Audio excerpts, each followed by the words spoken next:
now we're up to 10.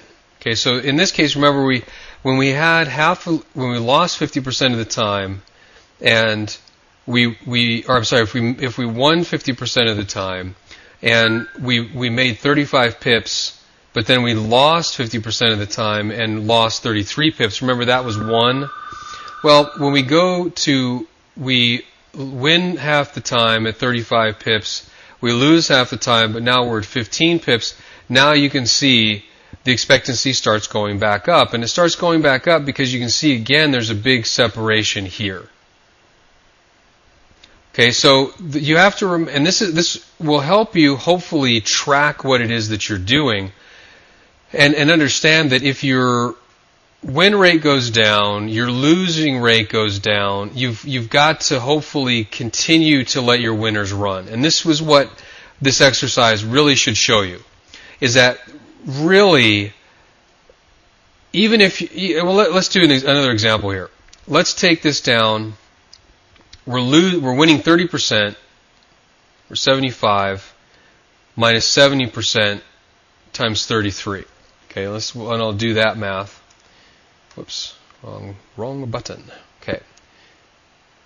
So 0.3 times 0.75, 0.7 times 33.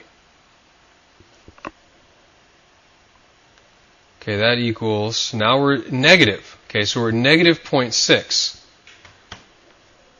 So you see, if we are winning just 30% of the time, you can see how we've really got to bump up our average win. And you can see here that even at 2 to 1, that's not enough, or even more than 2 to 1. Let's see, 75 divided by 33. It's actually 2.27. So we're even better than 2 to 1. There's no way to make money with that. Okay, there's just no possible way over time that this type of system is going to make money. Okay, so the answer is you've either got to move this one up, move this one down, or both. So if we move it up, how far do we have to go?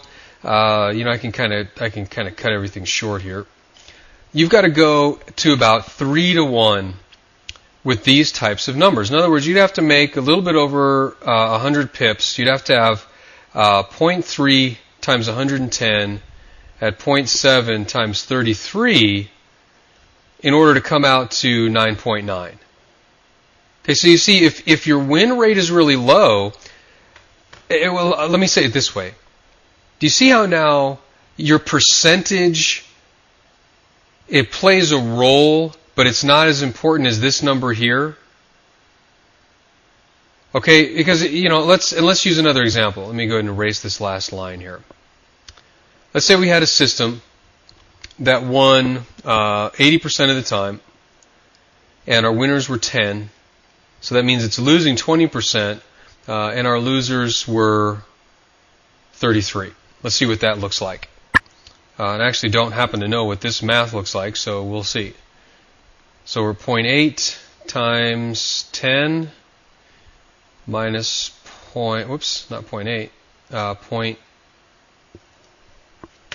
yeah, see, I got that backwards.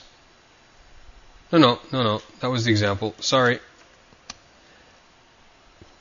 See why I don't like doing math when I'm recording? Okay, so 0.8 times 10, 0.2 times 33, 1.4.